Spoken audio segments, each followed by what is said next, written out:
Buckshot's going to make a race out of it. I don't know what's going to happen, but he's going to make a race out of it. Leader is LaJoie coming off of turn 4. Jones is second in the 00. Sadler in the 29. Bessey in the 6. So you've got LaJoie. And then the 3 black machines lined up right behind him. And Buckshot pushing up high there between 1 and 2. Yeah, I said I don't know what's going to happen. I got a pretty good idea what's going to happen, but I will wait and see. He's really not pushing up. What he's doing, he's running a line. Now, watch him go up right there. As Darrell was talking earlier in the show, he's diamond in the corner just a little bit. He's getting a lot of free roll in the center part of the corner, not binding the car up the center. Yeah, he's probably a little tight in that high line and rolling up through the middle right there. It really works to his advantage. But I don't know. Randy looks like he's kind of keeping him at bay right there. Don't want to let him get too close. 25 miles to go this afternoon at Dover after a long red flag. We're glad you stuck around with us today. On TNN Motorsports, Elliott Sadler third, trying to reel in the 00 car. Meantime, a battle a little further back in the pack. The 63 of Tracy Leslie has come from the back of the field. Right now, he's showing in 9th spot, and then 10th right behind him, Glenn Allen Jr. in the 99 car. Both those drivers have turned in good runs here this afternoon. Yeah, they have. You just watch Buckshot. He gets such a great run off the corner because of the line he's running, and that's going to pay off, I think, in the end. Buckshot Watch him close up coming off. Back. See him how he pulls right up, and that's because he's not turning his car down, binding it up, getting off the corner. LaJoie, though, with the lead at the low side, certainly has an advantage in terms of catching him is one thing, passing him is always something. That's the whole thing. Yeah. Right now, LaJoie's the carrot. Yeah, but what's out there? You see Buckshot making the run. Watch him right here in the center part of the corner. Go up just a little bit. Now gets tremendous run towards the straightaway. You can see right there. Yeah, and it makes him fast down the straightaway, too. He's going to take a look on the inside of Randy going into turn 1 and takes the lead. Clear all around you. Like I said, right back on the low side. Looking on the inside. Just run your good Take him high, take him low. Clear. So LaJoie gives up the lead to Buckshot Jones, and it was an easy pass that Buckshot made there. Oh, I think Randy did that earlier with the 29 car. I don't think this race is over by any means. LaJoie sticking right with him in second spot. Buckshot Jones looking for his first win of the season. Had that win last year on the Milwaukee Mile. This year he's been consistent, but hasn't yet made it to victory lane. You know, we're watching the first 2 cars here, and they're really going at it. But look at Joe Bessey right there in 3rd place in the 6th car. He's really closed this thing up to a 3-car race now. Coming up 20 laps to go. This time by, and here's LaJoie to the low side out of 4. This when the fun's going to start, when they start running side by side. Well, you know what he's doing right now. He's sizing him up. He found a place that he's faster, and he's working on Buckshot right there. If he can get him looking in the mirror and miss that line one time, Randy LaJoie will take that lead right back. I don't know if you noticed it a couple of laps ago, but off of 4, LaJoie's car wiggled a little bit. Is he in a situation where he might be getting loose? Buckshot, which is way high. Oh, that's way too high. But he gets good run off the corner.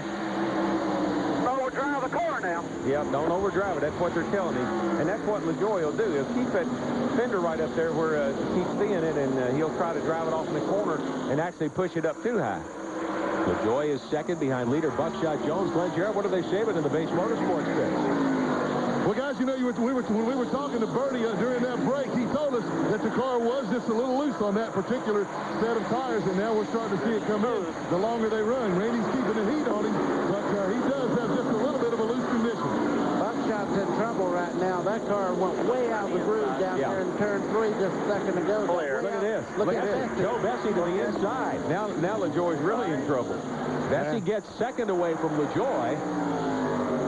But Buckshot gets way too high in turns 3 and 4, and that's going to be where they're going to get him at. He gets through 1 and 2 pretty good. He gets way high in 3 and 4. Now, if Bessey is not as fast as LaJoie, this gives Buckshot a real advantage. I think LaJoie is trying to figure out if he would rather let Bessey take care of Buckshot, or is he going to have to take care of himself? Well, it's been a long time since payday for that 6 car there. You can bet that Bessey's going to give it everything he has. See this line right there? Look how Bessey closed in on him. Yeah. 3 car lengths in 1 corner. Way too high on turn 4. If he could get it down a little bit, he'd be a lot better off. Down a little further back, this is Steve Park in 6th. Mike Dillon 7th. Now give Dillon 6th spot. So Dillon gets by Park to take 6th away with 16 laps. 16 miles remaining this afternoon. The battle for 6th position. They're right behind Elliott Sadler, who's dropped back to 5th now. Matt Kenseth has rolled up Too high. Too high. Here's the race for the lead out of 4. Bessey low. Can't do it.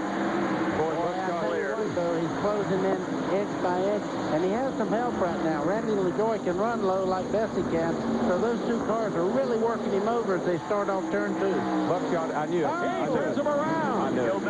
always in trouble out there like that. You can't. You're so vulnerable out there like that. Buckshot Jones hard into the inside retaining wall. Bessey got up alongside, and around he went, and we're cautioned once again with 15 miles to go. See, the 74 knows he and Buckshot, they got a little thing going. He didn't want to be caught in that position. He let Bessey go up there and race him, and knowing that that's probably what was going to happen. Let me tell you, that was not intentional. Oh, no. That was not intentional. That double zero is in jeopardy out there like that. All you got to do is wiggle a little bit, and you're into him.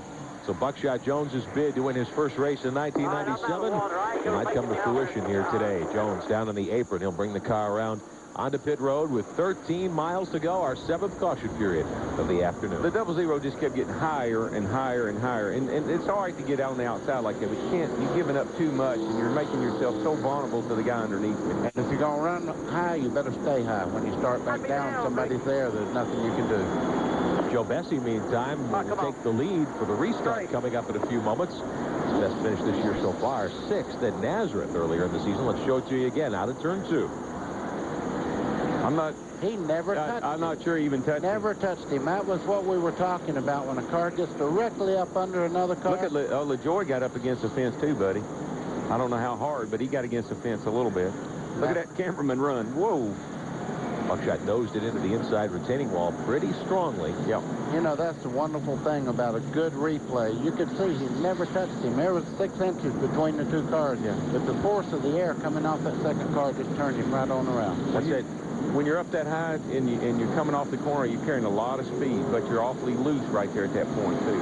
And the loose situation got it turned around. Let's check back in on pit road. There's the fellow who had to jump out of the way there. Buckshot arrowed in. He threw his camera and said, "I'm out of here." It said pit side, Steve Burns.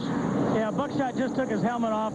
They're kind of going through the motions down here because they're not going to be able to get the double zero back on the racetrack. Buckshot awfully dejected inside the car, but hey, think about this, guys. He started 7th, dropped back to 27th, and came back to take the lead. So he proved something this afternoon, even though he won't win the race. Well, I've watched him race a number of times. He's an exciting guy to watch race, and that's the thing that you got to gain is the experience of when to be in a situation like he's in and what to do. He was very quick all afternoon, had the lead. This is, again, what happened coming out of turn 2. Buckshot Jones high in the double O. You see Bessey down on the flat almost with the left side. Now, right there. I think he brushed him. Yeah, he brushed him. No. Where he gets sideways there, they're not touching. Yeah, I think so. He brushed him. You can argue. Yeah, he brushed him. I thought you were going to tell us it was just racing. We can look at another angle. I ain't that kind of guy. One. Watch this, Darryl. There's clear daylight in between that car. When after he brushed him, there was.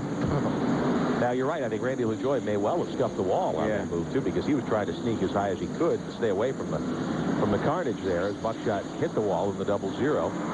There's the situation in the base motorsport pit area as they take a look at our television coverage. I bet if you asked Buckshot, he says that Bessey touched him. Okay, let's watch maybe we'll get a chance to do that before we leave the air. This is a good angle here. You see him coming off? Man, he touches him right there. Look. Right there. Wait a minute now. Right there. Watch. He's still running straight. You can see daylight in between the bumpers now. But he's done sideways. Yeah, he's done spinning out. What's that song line? Just a kiss him on our way? Or? Yeah.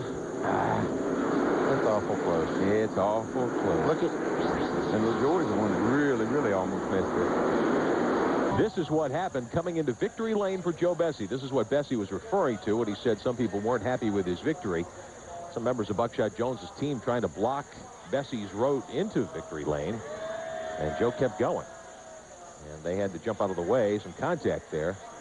And a difficult way to end what has been a very positive afternoon, certainly, for Joe Bessey. His first career win in the NASCAR Busch Series.